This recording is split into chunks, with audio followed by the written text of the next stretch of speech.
Henceforth, my brother and his wife declared, "We'll manage the household independently, so find another place to live." My mother, aligning herself with their decision, treated me as an impediment. Do they comprehend who has been footing the bills for the house? I never anticipated such disrespect. In the recesses of my mind, I resolved to take certain actions. I go by the name Carrie, a 30-year-old woman. Currently, I reside in my parents' home after returning from college. Initially, I ventured into the corporate world to forge my path, but the challenges overwhelmed me, prompting my return home. While initially navigating unemployment, I explored work-from-home opportunities. Armed with a scientific background, I embarked on a freelance engineering career, commencing with modest projects. The income was meager, yet the experience of working independently was profoundly meaningful. In stark contrast to conventional employment, I could generate ample income without excessive social interaction. As my confidence grew, so did my workload and earnings. Within a year, my income rivaled that of a regular corporate employee. However, the predicament lay in my parents' understanding, especially my mother's reluctance to embrace my work-from-home lifestyle. My father grasped my explanation, but my mother, rooted in traditional beliefs, harbored apprehensions about what she couldn't fathom. Despite my earnest attempts to elucidate, my mother persisted with questions like, "How long do you plan on staying home?" and insinuations about the legitimacy of my online work. Despite presenting evidence of client emails and salary statements, my mother remained unconvinced. She suspected it to be some shady business or involvement in a dubious religion, despite the consistent payments and the legitimacy of my job. My mother remained steadfast in her skepticism, continually expressing concerns about the possibility of relying on unemployment benefits, emphasizing their impermanence. Although I had contemplated living independently, my savings were not yet sufficient. Around that time, my father's health took a toll, with deteriorating legs and back necessitating nursing care. Facing early retirement and sudden income loss, my father assured me that his pension would suffice. However, acknowledging my mother's spending habits, I questioned his ability to manage. His face wore the fatigue of anxiety about the uncertain future. My father had supported me through college and even when I returned home due to mental health challenges. The idea of leaving him alone and continuing to live independently troubled me. My mother, too, grappled with confusion over my father's sudden condition. Contemplating the situation, I felt a sense of responsibility and a desire to give back.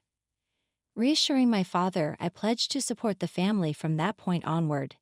He expressed surprise, doubting my income's adequacy, but I confidently showed him my stable financial situation. Grasping the reality, my father, who had always understood my circumstances, was taken aback by my newfound stability.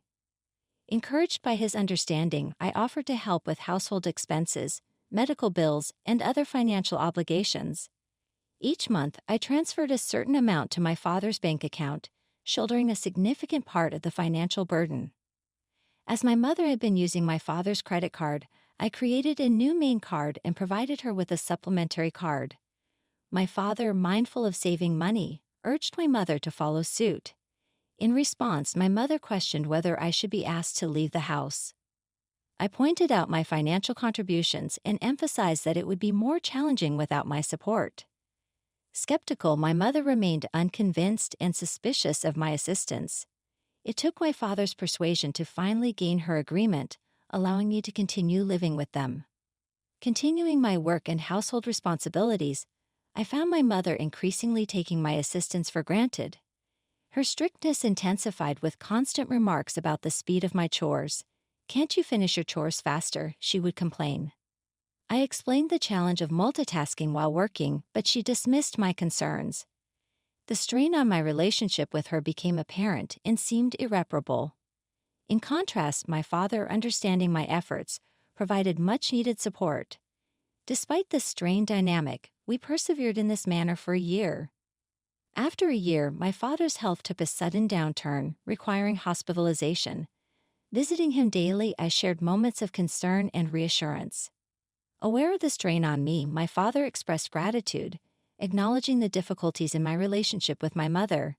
As my father grappled with health issues, the already strained relationship between my mother and me deteriorated further. Despite feeling suffocated at times, I remained committed to supporting my family.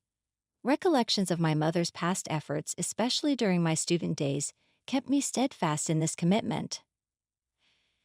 However, a significant shift occurred when my mother welcomed my brother Kevin and his wife Mary. Their unexpected arrival brought an abrupt change to my living situation. My brother explained their decision, stating they would be living in the house from now on to ease the burden on me. I was taken aback, and my mother seemed to avoid eye contact. While my brother and his wife claimed their intention was to support me, a hidden meaning lingered in their words.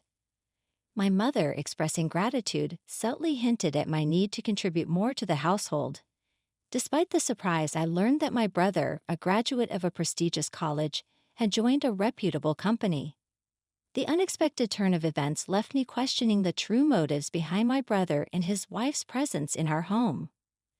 Certainly, he must have been earning a substantial salary, but I too was diligently pursuing my own endeavors. I wondered if they could manage without my contributions. Transitioning into a new life at home with my brother and his wife proved to be more demanding than anticipated.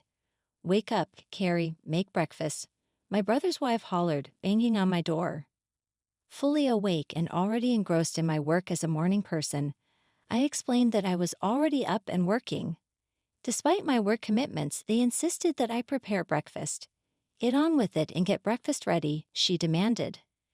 I reluctantly forced myself to assist, considering our family's usual morning freedom. Typically, we enjoyed meals at our own pace, especially when my mother and brother's wife were present. I presumed it was customary for the wife to prepare breakfast for her husband. However, my sister-in-law insisted on cooperation, and I reluctantly joined them in the kitchen. Despite my efforts, their dissatisfaction was evident. "Is this what you prepared for breakfast?" "This isn't enough," they complained. I had meticulously crafted a breakfast plate featuring soft scrambled eggs, a refreshing lettuce salad, fresh buttered toast, and a succulent sausage, thinking it would be well received. However, it seemed I had missed something. "You don't have to eat it," I retorted. Their surprise was palpable. Their reaction turned confrontational, questioning my attitude and who I thought I was. My brother often condescendingly mocked me, likely influenced by our mother. Despite explaining my work commitments, they dismissed it. "What kind of work is that?" "Are you crazy?" they exclaimed. Frustrated by their lack of understanding and the impact on my work, I packed my laptop, ignored their protests, and left the house. As I departed, my brother's voice echoed in the background, demanding to know where I was going. Ignoring the question, I proceeded to my father's hospital room. As I hurried into my father's hospital room, his surprised gaze met mine. "Carrie, what's wrong?" "You seem flustered," he observed. I recounted the recent incident, and my father, wearing a surprised expression, responded, "I didn't know they were. I'm sorry, Carrie." "Don't worry about it. You can choose your own way of life." Feeling lost, I expressed concern that my mother might feel more comfortable if my brother Kevin were at home. However, my father reassured me, "You don't need to be in a place where you don't feel comfortable. All I want is for you to live happily. Live your life the way you want to live." Encouraged by my father's words, I decided to leave home. Upon returning that evening, I prepared to embark on a new chapter, determined to live my life on my own terms. I encountered a tense scene resembling a movie. The serious faces of my mother, brother, and sister-in-law greeted me. My brother accused me of not being at work, forcing him to take the day off. I inwardly questioned the responsibility of easily taking time off work. Their voices escalated, culminating in my brother demanding, "Get out of here. From now on, the three of us will live together. If you don't want to stay, please leave. We don't need an overbearing presence like you to support us." It was a shocking statement, and I replied in surprise, "Why?" Ignoring my protests, my brother and his wife insisted on my departure, declaring that I was no longer needed. In the absence of our father, my mother, aligning with their sentiments, regarded me as a hindrance. The frustration intensified as they dismissed my involvement in the family's finances and prioritized their own concerns. Enraged by their insensitivity, I devised a plan. Initially, I transferred the money linked to the credit card my mother used daily to another account under my management. This subtle move aimed to surprise my mother when she could no longer access her credit card. I initiated a money transfer from my father's account, a crucial pillar supporting the family's financial stability. However, I ensured that only my father's medical expenses could be withdrawn from this separate account, unbeknownst to my mother. Consequently, a significant financial burden now rested on my brother and his wife. Though unaware of the intricate details of my brother's income, I was certain that he would feel the weight more than ever. After completing the necessary formalities, I gathered my belongings and declared my departure, saying, "I'm leaving this place." To my surprise, my mother, brother, and sister-in-law, who had been relentlessly harassing me, looked taken aback. Their astonishment revealed that they hadn't anticipated my decisive action, although from the expressions on their faces, it seemed they were secretly enjoying the moment. As I announced my departure, they belittled me, expressing their relief. "You're finally leaving. We've never dealt with such a troublesome person. You're not coming back, are you?" In response, I asserted, "Of course not. Don't contact me." They smiled as I left the house, but I couldn't help but wonder what they would think after I had left. Embarking on a new life in a tranquil environment, I found solace and the freedom to enjoy my own time. Refreshed and focused, I immersed myself in my work. However, as expected, a call from my brother disrupted the peace. "I told you not to contact me. What's wrong?" I questioned. His voice conveyed surprise and urgency as he inquired about my involvement in the family's financial transactions. Confirming my role, I reminded him that I had mentioned my work several times, but neither he nor our mother had believed me. Expressing confusion, he admitted, "Well, Mom said a lot of things, and I was a little confused." Acknowledging that it wasn't my fault, he revealed a financial predicament. With my absence, they struggled to manage expenses, and my mother's spending had exacerbated the situation. Though sympathetic, I asserted, "I was able to support you in many ways because I was at home. I'm not there anymore, so you have to handle it." I found myself in an unexpected situation when my brother contacted me urgently, requesting assistance in transferring money to his bank account. Perplexed, I asked if he was joking, given that he worked for a sizable company. However, to my surprise, my brother confessed that he had been fired from his job due to a significant mistake. His revelation left me speechless, and I realized that he might have returned to our parents' house, assuming there was enough money available. Perhaps he relied on the notion of a stable pension following our father's retirement. Wanting to enlighten my brother about my financial contributions to the household, I found amusement in the thought of his astonishment upon learning the truth. His wife and my mother joined the plea for financial aid, claiming they were on the verge of running out of savings. My mother even revealed that my father refused to contribute to household finances any longer. In response, I firmly declared that I had supported them enough, urging them to work hard and support themselves. I severed communication, emphasizing my decision to distance myself from their financial struggles. My father, recognizing the strain in his relationship with my mother, consulted a lawyer and opted for a quieter life in a different place. While I continued to visit my father daily, a friend shared my brother's recent struggles.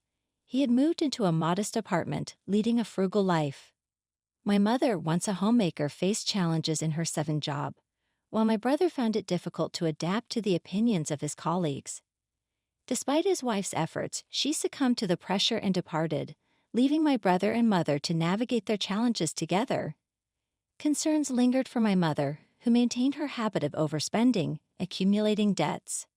However, I recognized my limitations in offering assistance. Focused on my own endeavors, I worked diligently in a comfortable living space, gradually amassing more resources. Contemplating new ventures, I aimed to spend quality time with my cheerful father, appreciating every moment with him.